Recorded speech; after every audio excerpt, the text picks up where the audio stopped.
ঈদের প্রসাধনী সামগ্রী কেনাবেচার খবর জানবো এবার। কুমিল্লা থেকে সরাসরি যোগ দিচ্ছেন সহকর্মী আব্দুল্লাহ আল মারুফ।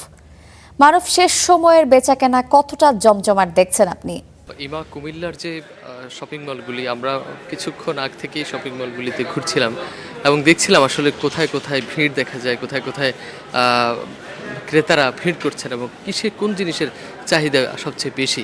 আমরা এই মুহূর্তে আছি প্রসাধনীর একটি দোকানের সামনে, কয়েকটি দোকানের সামনে। যদি একটু দেখাই, এই প্রসাধনীর দোকানগুলিতে ক্রেতার সংখ্যা কিন্তু রয়েছে, তবে আমরা বিক্রেতাদের সঙ্গে কথা বলেছি, ক্রেতার সংখ্যা এখন কিছুটা কম রয়েছে, কারণ এখন দুপুর সময় এবং এই দুপুর সময় মূলত ক্রেতার ভিড়টা একটু কম থাকে। ক্রেতার ভিড় থাকে মূলত ইফতারের পর।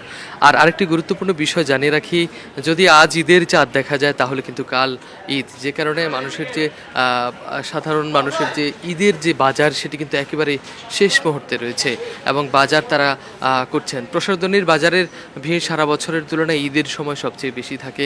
একই অবস্থা কিন্তু মার্কেটগুলিতে আমরা দেখতে পাচ্ছি।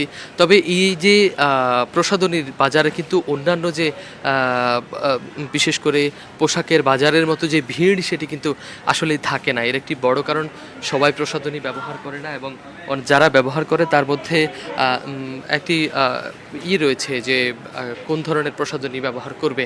আমরা যেখানে রয়েছি সেগুলি প্রত্যেকটিগুলি কিন্তু রপ্তানি মুখী পণ্য, যে কারণে এই যে বাজারগুলি, এই যে পণ্য, সে পণ্যের চাহিদা কিন্তু অন্য পণ্যের তুলনায় কম। আমরা একজন বিক্রেতার সঙ্গে কথা বলতে চাই, আপনার সঙ্গে একটু কথা বলতে চাই। এবারের ঈদে কোন কোন পণ্যের চাহিদা বেশি রয়েছে?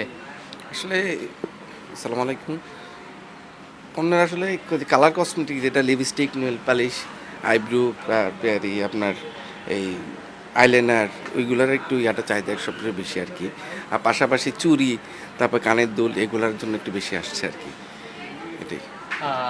এছাড়া এই যে বাজারে যে চাহিদা, এবারের বাজারের চাহিদা দেশি পণ্যের চাহিদা বেশি নাকি বিদেশি পণ্যের চাহিদা বেশি? আসলে এটা কাস্টমার উপর নির্ভর করে।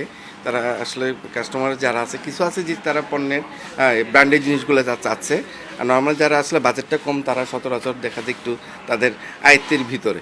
তো এবার আসলে মনে হচ্ছে যে আসলে একটু কম বা লো বাজেটের জিনিসটাই একটু চাহিদা। ক্রেতার সংখ্যা কেন কম?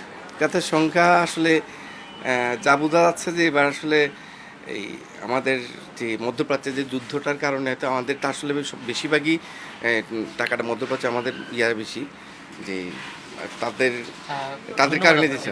আচ্ছা আচ্ছা, বুঝেছি যে মধ্যপ্রাচ্যের যে যুদ্ধ, সেই যুদ্ধের প্রভাব কিন্তু পড়েছে এবারের যে ঈদ বাজারে। আর একটি গুরুত্বপূর্ণ প্রভাব পড়েছে এবারের যে প্রসাধনীর বাজারে, যে কারণে বিক্রেতারা বলছেন সেটি একটি বড় প্রভাব তারা লক্ষ্য করছেন।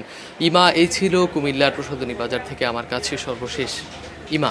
মারুফ, আপনাকে অসংখ্য ধন্যবাদ।